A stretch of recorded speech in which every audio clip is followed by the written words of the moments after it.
La Mishnah, maintenant, elle parle des conditions de Ketouba très On a intéressantes. souffert.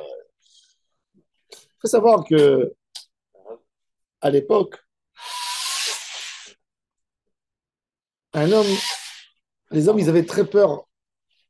C'est quoi l'idée, Bichladi, pour une petite introduction pour que on ne regarde pas tordu les halachot de la Torah. Pourquoi une fille, elle n'hérite pas? Oui. Pourquoi une fille, pourquoi la Torah, lire Ora, elle a dit qu'une fille, elle n'hérite pas son père? On ne pourra jamais rassurer les femmes sur ça.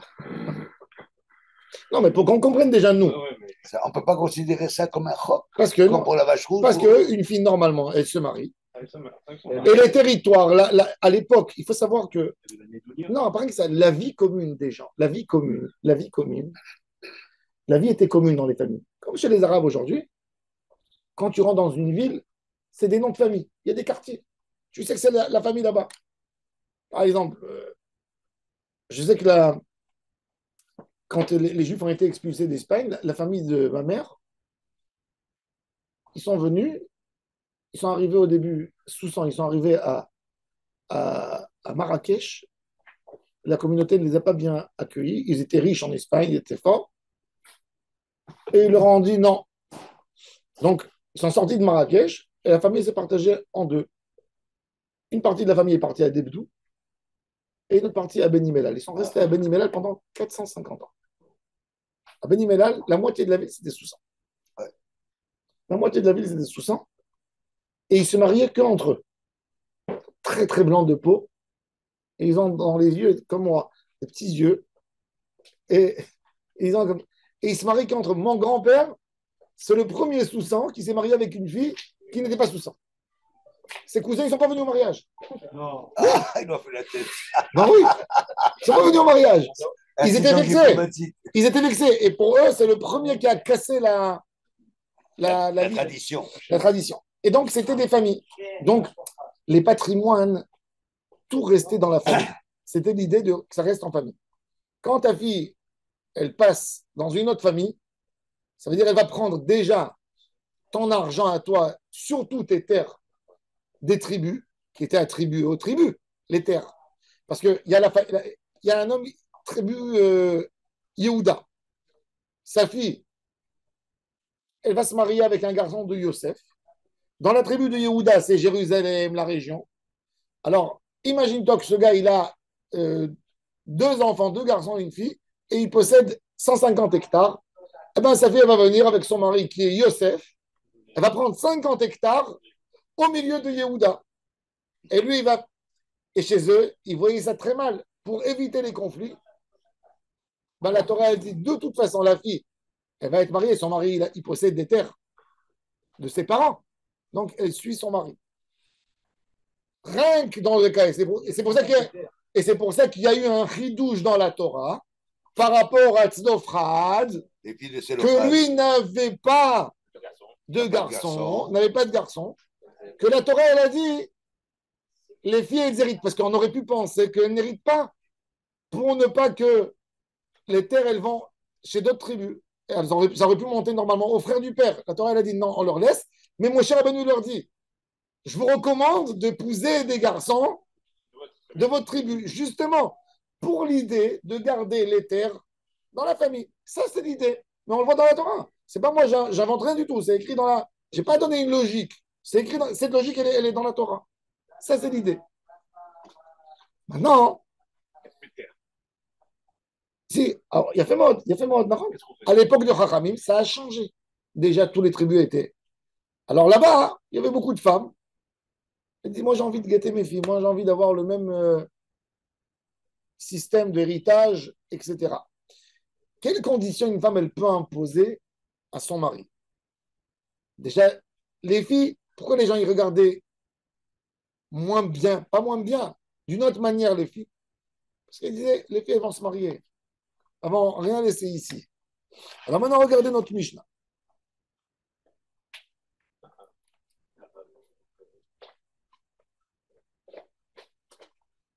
Il y a une halakha, la femme, qu'est-ce qu'elle disait? Comme c'était toujours des débats, parce qu'il fallait vendre des terres, des fois. Alors, la femme, elle disait à son mari, tu sais, je me marie avec toi, on va avoir des enfants. Chas v'shalom, s'il arrive quelque chose, comme les enfants, c'est les héritiers et pas les filles, j'ai très peur que les garçons vont être cruels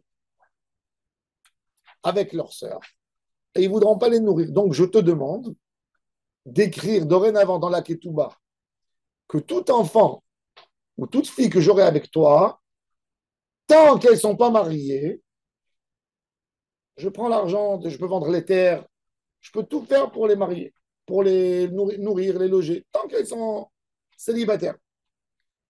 Ça, c'est admis. Alors, Béhémet, les hommes écrivaient à leurs femmes, Ve'at diatva bebeti, tu es assise chez moi à la maison, toi et tes filles, tant qu'elles ne sont pas mariées, tant qu'elles ne sont pas sorties du foyer, tu as le droit de manger d'une manière normale, même de vendre des terres, de prendre tout ce qu'il y a sur le compte. C'était ça le contrat de mariage. Maintenant, si les filles elles sont restées tard, décident, elles veulent faire des études, la carrière, elles ne veulent pas se marier. Le mari, il dit aux filles, pour moyen de pression, il n'a pas envie de les nourrir. Et la femme me dit non, tu t'es engagé que tant qu'elles sont là, elle dit non, je dis que si il meurt. Mais s'il est vivant, non. Et s'il meurt, il n'a pas dévoilé sa volonté. Alors on dit, il voulait faire le mieux pour ses filles. Mais s'il est vivant, et il a une fille de... À l'époque, les filles se mariaient à 10, 12, 13 ans. Elle a 18 ans, elle ne veut pas se marier. Il dit, je n'ai pas envie de la nourrir. Est-ce que là, ça s'appelle Rover Altin et Ktuba? Ça, c'est le débat dans notre Mishnah. On a compris? Tu as compris? Non, l'histoire, tu l'as compris?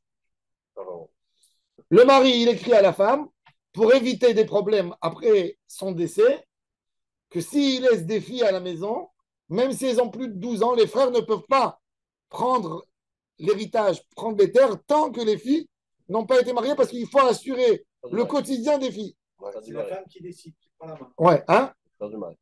Pas du mari. Non, Les enfants, entre eux. Les enfants entre eux, ils ont des garçons et des filles. Si le mari Que les garçons, ils ne prennent pas encore l'héritage tant que les sœurs, elles sont à la maison. Parce que peut-être elles doivent manger. La question maintenant, Et eux, ils n'ont pas le droit de manger. eux, ils ont le droit. Non, eux, ils peuvent travailler. Un homme, il sort. Mais les filles Travaille. n'ont pas droit à l'héritage aussi. Non, parce que j'ai expliqué. C'est ça, c'est pour ça que je vous ai donné l'introduction avant. Ah, maintenant, Dans le contexte. la question c'est, alors il a écrit ça à sa femme dans la Ketouba, c'était écrit. Les filles, elles arrivent à 14, 15 ans, 16 ans, le père déjà, il a envie de les marier. Il dit, pourquoi tu ne veux pas te marier avec celui-là? J'ai pas envie de celui-là, il a le nez trop grand, il a le nez trop petit, il n'est pas mignon, il n'est pas ça. Le père, il dit, tu sais quoi? Tu manges plus. La femme, elle vient, elle attaque son mari. Comment tu ne veux pas donner à ma fille? Tu t'es engagé que même après la mort, on ne pourra pas toucher tes terres. Il dit, après la mort, oui, c'est après la mort. Maintenant, je suis vivant. Je n'ai pas envie. Est-ce que c'est admis ou c'est pas admis? Il écrit ça dans l'Aktouba pour que ce soit une dette, que ce soit un engagement, que l'Aktouba, elle a lieu toujours avant une naissance d'un enfant. C'est-à-dire que l'Aktouba, elle va avoir lieu avant les droits d'héritage. Compris?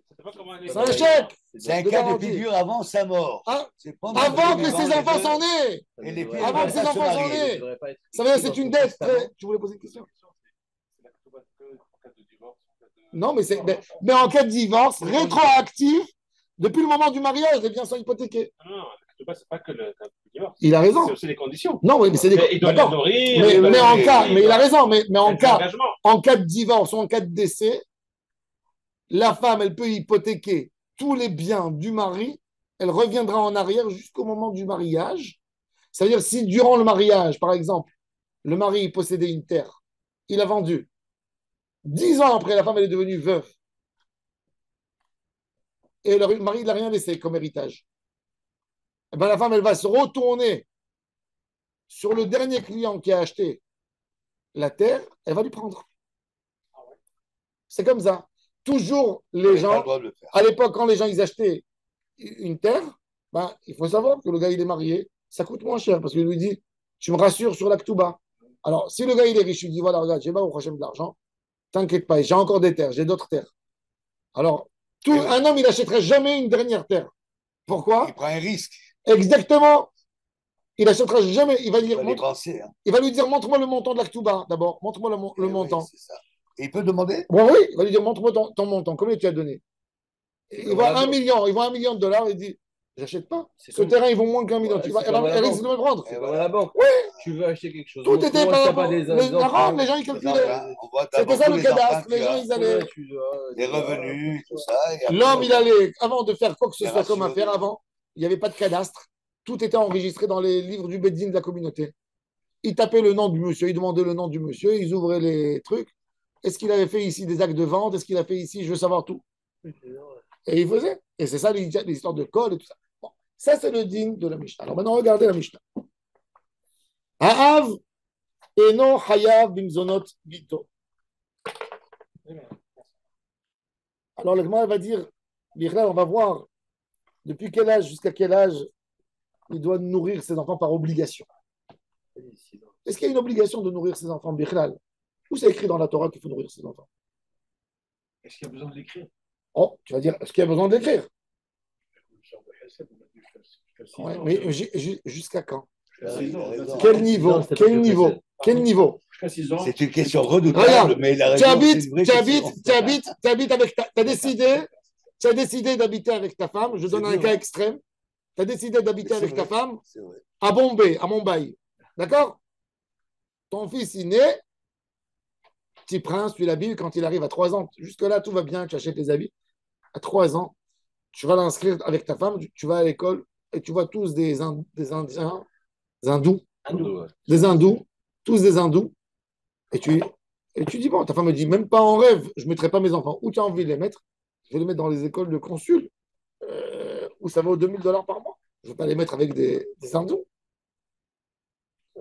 Alors là, il y a le débat. Je suis obligé, je ne suis pas obligé. Elle te dit, c'est mon standard, nous, on n'est pas. J'en mets 2. Ça veut dire, maintenant, il faut. Mais voilà qu'il y a une. Si c'est arrivé au Beddin, c'est où que le mari il est toqué dans sa tête. D'accord. Mais des fois, il y a beaucoup de choses sur des niveaux. Jusqu'où? Jusqu'où? S'il n'a pas les moyens, évidemment. Exactement. Je vous donne l'exemple le plus simple. Ici à Ranana, tu inscris tes enfants à l'école Mamlarti Dati, Mamlarti. Tu payes rien. Tu vas à Chorev, c'est 700 shekels par enfant par mois. 700 shekels, tu as 4 enfants en bas âge, tu as 3000 shekels par mois. Tu as 3000 sans les rougim, sans les trucs. La folie. La femme, elle dit, j'ai envie que mes enfants, ils étudient là-bas. Le mari, il dit non. Est-ce qu'elle peut aller au Beddin avec ça? C'est une question. Bien sûr. On s'est mariés, tu m'as promis que tu allais bien t'occuper des enfants. On sait que c'est la meilleure école. Il n'y a pas de débat, tout le monde le dit. Mais moi, je ne suis pas obligé de les mettre dans la meilleure école. Si tu as écrit en oui. Là, maintenant, encore une fois, il y a des choses. Alors, il y a des choses que oui, qu'il faut du din pour régler. Aujourd'hui, ça peut arriver au Bédine. Oh, mais ça arrive. C'est pas que ça peut arriver. Ça arrive. Alors, il oblige le mari. Non, il n'oblige pas. Non, il n'oblige pas, justement. On ne l'oblige pas. On ne l'oblige pas. On ne l'oblige pas. Colonie de vacances. La femme, elle dit à son mari, tous les enfants de la classe, ils vont. Et le mari dit, j'ai pas d'argent. Et elle lui dit, tiens de l'argent. Non, mais on va sortir tous en vacances avec. Non, elle lui dit, j'ai envie que tu mets dans la. Que les enfants, ils ne soient pas différents des autres. Et j'ai envie que. J'ai envie. Tu sais combien de fois j'ai des appels comme ça parle avec. C'est normal. Le mari dit ça coûte 1500 euros l'été pour un enfant, j'ai pas envie de mettre. Et la femme me dit oui, ils vont pas être différents, tous leurs copains de classe, ils vont. Il y a 1000 questions comme ça. Bar mitzvah pour l'enfant, 1000 choses. C'est quoi? Alors, la Mishnah, déjà, on veut parler des règles de base. On veut déjà voir où c'est écrit. Mais peut-être que quelqu'un qui est sensible et qui aime ses enfants, la question, elle ne se pose même pas. Il sera vexé. Un père normal, il vend sa rate. Il vend ses reins pour ses enfants. C'est normal.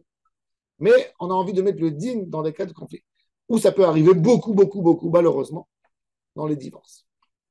Dès qu'il y a un divorce, ça barbe. Et que l'enfant, il ne sera pas avec le père, il sera avec la mère, le père, il commence avec tous les jeux du monde. Et là, on veut comprendre, on veut le din, le shoresh du din. Alors, il faut comprendre le din. Où c'est écrit dans la Torah chez Av Chayav Mizonot Banav? Une question qui est liée à Sarah. Moi, j'ai connu des gens où ils prenaient la paye de leur fille quand elles allaient travailler parce qu'ils étaient vraiment pauvres, ils avaient besoin. Jusqu'à quand, si on va dans Aussi, cette logique, non. est-ce qu'elle est obligée de Alors ils donner disent, son salaire à son père? tant qu'elle est à la maison et qu'elle est nourrie, logée C'est à concret, ça. 100% par le père, il y a une logique dans ça qui lui demande. Ah. Oui, tu es nourri, logé, quand tu as besoin de quelque chose, c'est moi qui te l'achète. Aussi demander un loyer, quoi, en quelque sorte. Parce qu'elle travaille. Un loyer. Non, façon de parler, quoi, Oui. c'est déguisé. Il lui a payé ses études, il lui paye ses études. Non, mais ça rejoint votre question. Répondre à la question. C'est l'enfant qui doit se comprendre le faire tout seul. Moi, automatique. Moi, je me rappelle, on était une famille nombreuse. J'avais Ils sont honte. obligés de donner. J'avais honte de demander à mon père de l'argent de poche. Parce que je savais que ça vient sur le compte de mes frères. J'avais 11 ans, 12 ans, mais je voyais. Il n'y avait pas d'argent à la maison. C'est dur. Et mon père, il me donnait des sous. Je me rappelle. À la fin du mois, il voulait me donner. Je lui disais, papa, je n'ai pas dépensé le mois d'avant. Il me dit, jamais tu dépenses. Des fois, j'allais à pied pour Économiser un pour ne pas voyage. payer un voyage. Parce que je savais comment je vais aller demander maintenant à mon père. Il est avant les fêtes, il y a mes frères. On avait la responsabilité pour la famille. Aujourd'hui, l'enfant, il te dit donne-moi, donne-moi, donne-moi. Mais avant, nous, on comprenait. On comprenait. Mes oncles, ils venaient me donner un billet. J'allais chez mon papa, tiens, on m'a donné. La nouvelle génération, pour eux, c'est dur. On était comme ça. On avait le sens de responsabilité. C'était autre chose. Il Aujourd'hui, y a trop. ça n'a aucun rapport avec les enfants d'aujourd'hui. Des fois, quand je vois, je dis, ma femme me dit, ne regarde pas ce que toi tu faisais. Tu ne peux pas leur demander ce que toi tu faisais. On est obligé de comparer. On est obligé de Encore des enfants comme ça, Oui. bien étudiés. Moi, Ah, chez mes enfants, il y avait Mais pas beaucoup. auquel je donnais de l'argent de poche. Mon premier Yosef Raphaël, il venait chez moi, il me disait, papa, j'ai pas économisé, j'ai pas dépensé. ne me donne pas d'argent de ce mois. Bravo, Et j'étais choqué. Je lui ai dit, non, prends. champion. Non, mais il y a des autres enfants. Donne. Et ça veut dire, il vient. Il n'a pas pris. Eh ben, il n'a pas pris, tu me donnes à moi, tu vois. Il y a des enfants qui font. Maintenant, maintenant, on veut savoir la règle. Déjà, on veut mettre les choses. Alors, comment on fait? On veut mettre les points sur les i et de là-bas, tout ira. D'accord. Abraham, quand il a renvoyé Ishmaël, Voilà. il lui a donné à manger. Il a fait. Combien il a donné? Il a donné pour 2 repas. À quel âge il a envoyé Ishmaël? 13 ans. 13 ans. Au moins parce qu'il jouait. 13 ans, ça veut dire 13 ans, Abraham a envoyé Ishmaël sans rien lui donner. Sans rien. Et il lui a laissé. Il a donné à Agar. Ah, Agar, il a donné. Il lui a donné une gourde, il lui a donné un sac de pain. Ouais. De quoi arriver dans une autre ville pour s'arranger. Maintenant, Agar, elle se trompe. Elle va dans le désert au lieu d'aller dans la ville. Et elle arrive presque à la mort de elle et de son fils Ouais, Ishmaël. c'est vrai. Ça. Et l'ange Gabriel, c'est écrit dans la Torah. Non, elle devait aller dans une ville, Oui, dans le désert. va-teta. Elle s'est trompée. La Torah, elle te dit va-teta. Elle s'est trompée. Ah, c'est ça. Sauf que Rachid, il a fait va-teta. Elle est partie faire de la Ravodazara, il dit. Oui, Bon. c'est ça qu'on connaît. Non, mais le pshat de Pachouk, laisse le pshat. Ah, on laisse le chat. D'accord. Quand il est en train de mourir. Oui, alors Hachem, il a T'as dit Kouracha. Non, c'est une vraie question. Tu vois Hitler à 5 ans, blond, aux yeux bleus, sympa, gentil. Est-ce que tu prends et tu lui casses la tête pour le tuer? Parce que tu dis, celui-là, il va grandir, il va tuer 30 millions de personnes, monsieur. Ah, je vais écraser la tête. Tu crois? C'est une question. C'est une vraie question. Je te réponds. Tu vas voir un rachat dans la poussette à 1 an. pas que c'est trop Mignon, gentil, il fait un sourire. Ah, je peux te dire, si je sais que C'est une vraie question. Si je sais que c'est Amalek. Si je sais que c'est Amalek. Tu vois un assassin, C'est Amalek. il va tuer 30 personnes. Il va prendre un jour. On te dit par Roi HaKodesh, celui-là, tu le vois? Quand il aura 15 ans, il va prendre une mitraillette, il va rentrer dans une école, il va tuer tout le monde. Et lui, il te fait un beau sourire sincère d'un enfant petit. Pas devant tout le monde. On ne tue pas Je devant tout le monde. côté. C'est une vraie question. Bien sûr, c'est une vraie question. C'est une question éthique, c'est une question. Il y a beaucoup de problèmes. Hier, c'était l'anniversaire de Ozaratora de C'est une Toulouse. question historique. 13 ans où ils ont massacré Ça n'existe des pas. Monténégraux ça. et- Et il y a un avis, il te dit. Ah, mais il y a une bête sur Romain aussi. Donc c'est une... Non, Ben Zorer, C'est il a un mauvais manière, comportement. Là, il n'a pas manière. fait un mauvais comportement. Il est bébé dans la poussette. Ben oui, c'est ça. Non, on lui dit de peur Si que Léon t'arrives, avait je pas commence venu, à- Non, Ouais. mais c'est parce qu'il a dévié peut-être déjà un peu. Il a commencé. Ouais. Alors regardez. Déterminisme. Ah, Veno Chayav Bimzonot Bito. Déterminisme, il sait voir Alors peut-être. le père, Déterminisme, il peut faire tchouva. On sait. Je sais pas. le C'est père, ça, c'est ça. La force à la tchouva. le père Minadine, il n'a aucune obligation de nourrir sa fille. Attends, on va voir. Par Tzedaka, oui. Bedin, il oblige par Tzedaka. Mais Din, pas obligé. Par la loi, il est pas obligé. Par la loi de l'obligation à nourrir, pas par la loi de la tzedaka. On lui fait un saisie sur ses biens, mais on lui fait un saisie par tzedaka. Parce qu'on lui dit, tu dois donner la tzedaka, chaque juif doit donner de la tzedaka. Les hommes les plus proches de toi, c'est tes enfants. Donc tu es obligé de donner. Mais par le din, c'est-à-dire que si, par exemple, le père, il n'a pas payé d'une raison ou d'une autre, il n'a pas payé. Il a laissé, par exemple, la fille, depuis l'âge de 1 an, il a fait tomber sur la charge de sa mère. Le père, il est mort quand la fille, elle avait 10 ans, il n'a jamais nourri. Maintenant, la fille, qu'est-ce qu'elle fait? Elle dit à ses frères, je ne suis pas héritière, d'accord, mais ça m'a coûté ça a coûté à maman tous les mois un repas, elle s'est débrouillée comme elle s'est débrouillée. Ben moi, je veux maintenant cet argent de nouveau pour moi. 10 ans, vous allez me payer 200 000. On va lui dire, mais non, Chayav, la zone est de Bito. D'accord? Même jusqu'à 6 ans. Bah, justement. On va voir. Que mitzvah tzedaka, pas mitzvah d'adin. Regardez. Regardez, attends. Veno Chayav, bimzonot Bito. Pas midin tzedaka, mitzvah d'adin, de din de mezonot.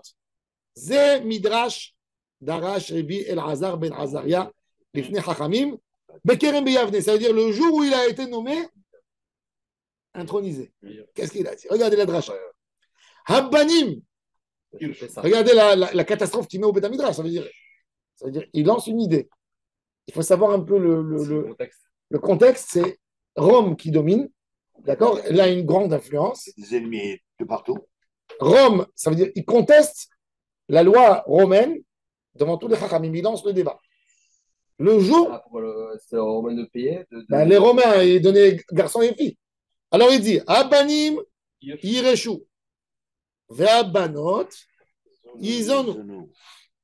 Ma Abanim enam yorshim ela leachar mitat ha'av Avabanot en Yizonot ela leachar mitat avihen. Fait un chidouche incroyable. Il dit regardez, un père, il y a son fils qui vient et lui dit papa, donne-moi de l'argent. Qu'est-ce qu'il regarde le père? Va travailler. Va prendre des cartons. Charge des cartons dehors. Papa, mais t'es bien, qui vont partir?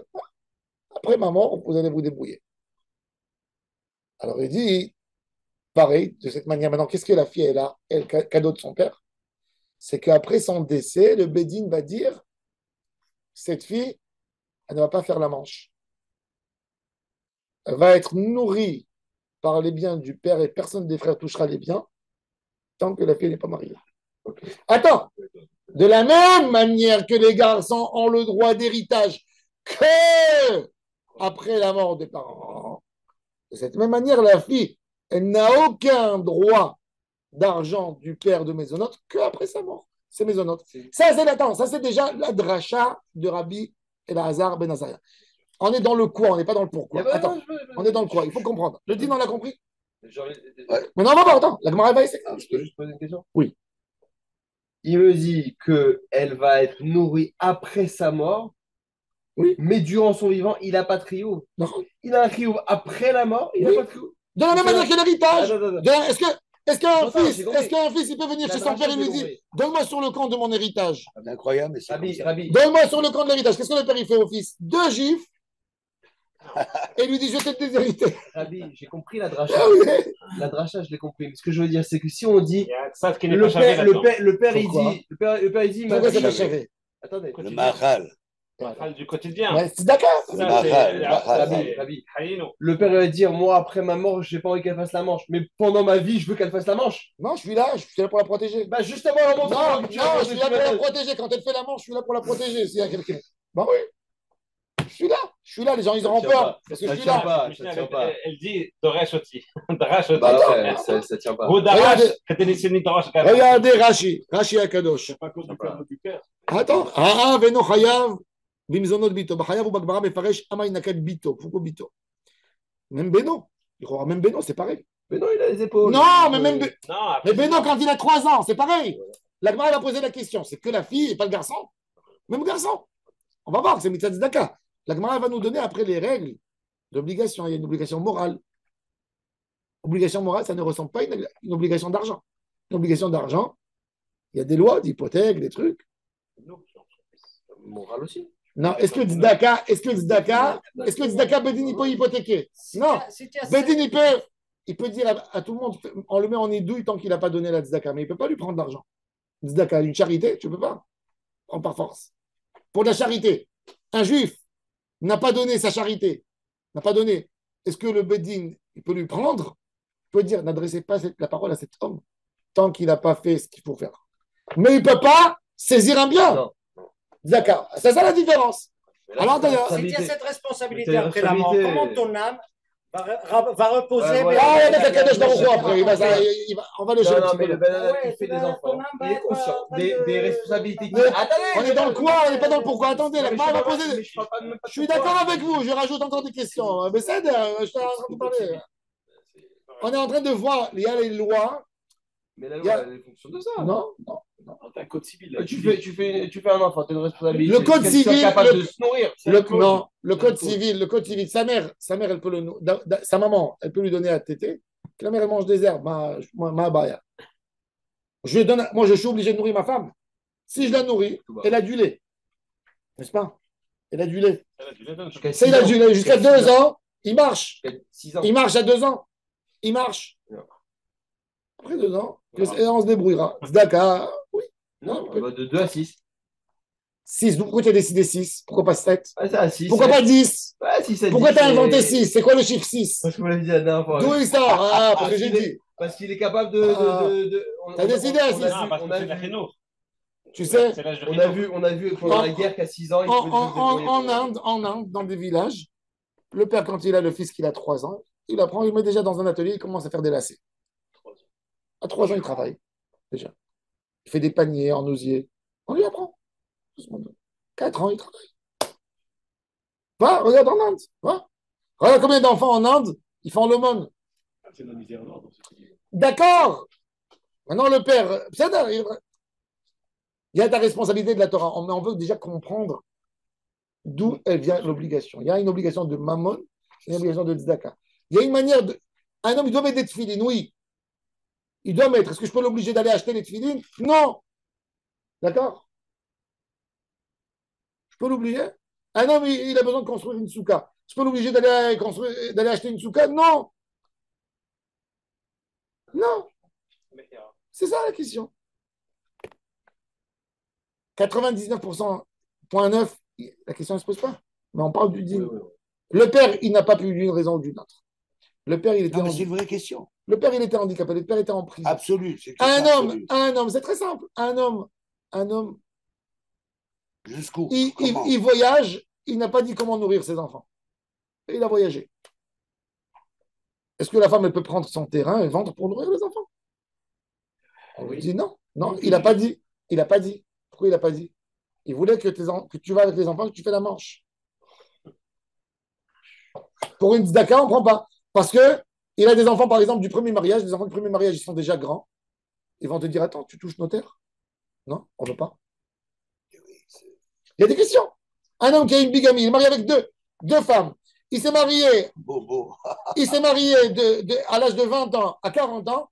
Après, il a laissé sa première femme. Il est parti, il s'est marié avec une deuxième. Après, il est parti, il n'a pas fait cas aux enfants. Il est parti. Il y a les hommes du premier mariage, les enfants, ils sont déjà.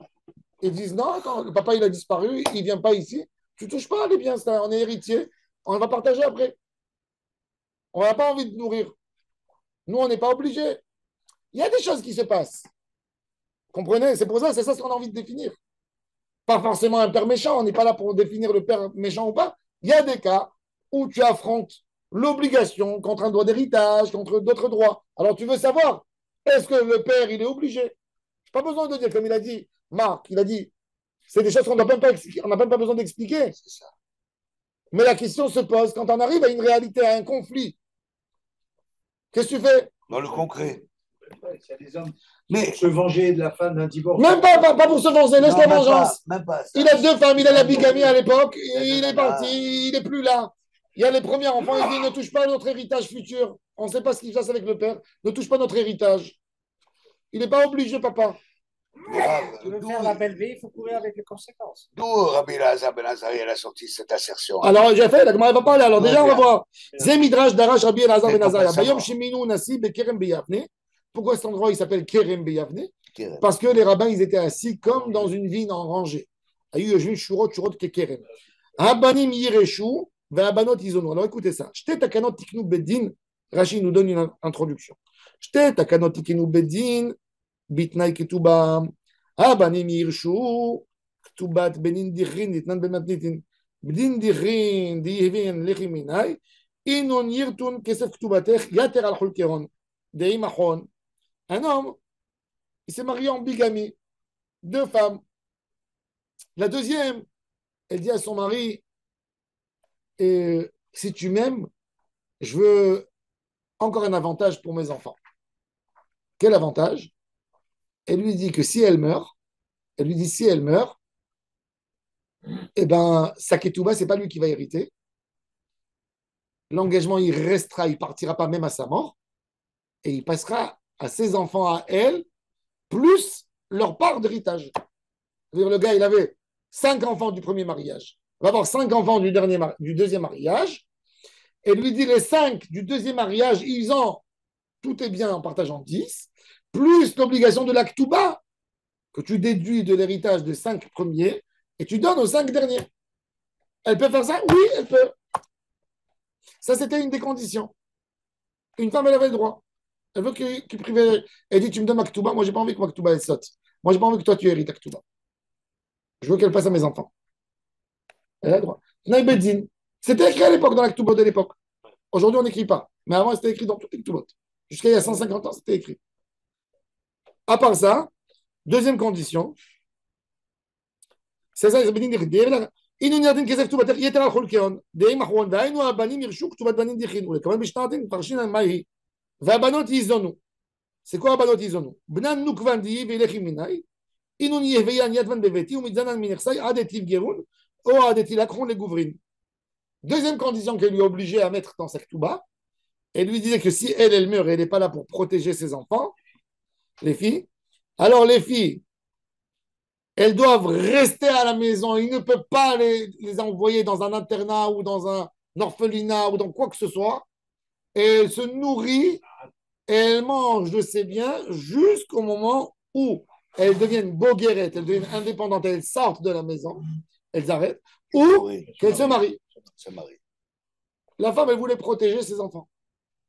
D'accord? Elle a vu qu'il a maltraité les premiers. Elle a dit, moi, tu veux me marier, je veux couvrir tout. Ça, c'était les 2 Tnaï Beddin. Si le bien se finit à la moitié du chemin. Bon, elle a envie d'assurer. De sa manière, elle a assuré. OK? Ma banim, alors maintenant, enam yorshim ktubat iman el aleachar mitat avien, de la même manière que les enfants, ils n'héritent pas la ktuba de leur mère que à la mort du père, avec les parts. Oui. C'est pas un héritage, c'est ktuba. De cette même manière, même la condition de la ktuba, de maisonnote, de fille, c'est qu'après. Tout ça, on a besoin de définir pour comprendre les règles. Donc, on va avancer un peu dans la Gemara. Bimzonot bito ou deeno chayav. Ah, bimzonot beno chayav. La Gemara, déjà, elle s'est posé la question. Pourquoi Rabbi Elazar ben Azaria a mentionné Mezonot bito? Et quoi? Et son fils garçon, il est chayav? La logique, elle dirait que la fille, c'est plus que le garçon. C'est la question. La Gemara dit bito nami chovaou. Deleka. Ha mitzvah ika.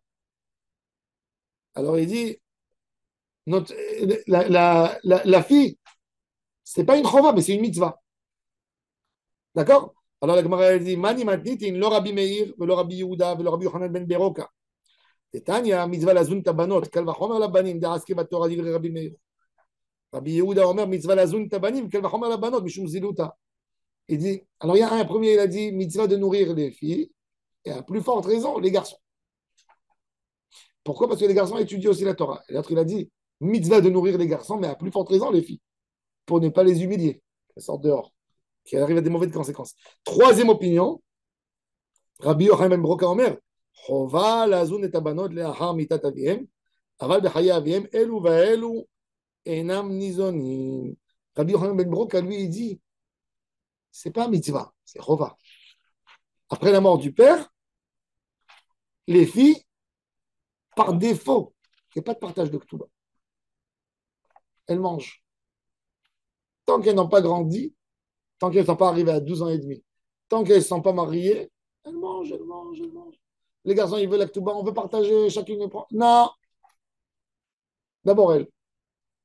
Alors, jusqu'au mariage, Ouais. ou 12 ans et demi. Ah, Elles sont d'accord. indépendantes. 12 ans et demi, elles prendront 10% des biens chacune pour lui garder pour sa dot. Et Souraïta. À part ça. Mais il y avait mariage avant 12 ans et demi. Bien sûr, Ouais, bien sûr. 12 ans et demi, elle est vieille. Tu sais, chez les religieux, chez les religieux, on dit que les femmes, elles posent la question au Rav, Rav, est-ce que je dois jeûner? Il lui dit, tu n'es pas enceinte? Elle lui dit, non, non. Ah, alors tu as accouché, tu dois allaiter, tu as 24 mois. Et non, non, je ne suis pas enceinte et je n'allaite pas, monsieur le rabbin. Il dit, ah, alors tu es malade. Bon, on dit Baragala, ou Bisman qui arrive. Zakariva, excellent. Ça, les filles à l'époque, il n'y avait pas de. Elles se mariaient vite, c'était jeune. 12 ans et demi, les gens ils marient. Les gens, ils n'avaient pas avant le taux de vie. Regarde l'Inde. En Inde, le taux de vie. Tant qu'il y avait, il y avait tous les tsotsos, les mouches, les microbes, les trucs. Les gens, ils mouraient à 50 ans. Un homme, quand il avait sa fille à 12 ans, il voulait déjà avoir du bonheur, il voulait qu'elle se marie. Il avait très peur C'était pour que la si lui, il ne va pas la marier, pour la elle va être Réellement, orpheline. une fille à 13 ans, elle est déjà Il ne s'approchait pas d'elle. psychologiquement préparée pour avoir un gosse. Oui, à l'époque, oui. Elle se surtout- faisait aider par sa mère. Il fait surtout une bouche à l'ouvrir. Pour nous, c'est Ouais, inimaginable, pour le mais faire, à l'époque, oui. Moi, mon arrière-grand-père, Ouais, il s'est marié avec mon arrière-grand-mère, elle avait 10 ans, il n'a pas touché. Il était tellement pauvre que lui, il dormait chez ses parents. Elle a continué à dormir chez ses parents, à elle. Ah bon? Et ma grand-mère me racontait que quand il venait la voir, elle était en train de jouer à la corde, à la ficelle avec ses copines dans la cour. Et sa mère lui disait, monte à la maison, ton mari, il est venu te voir. Prendre un café, viens, monte. Ils essaient, genre, tu vois, de jouer à la dinette. C'est pareil, la même chose.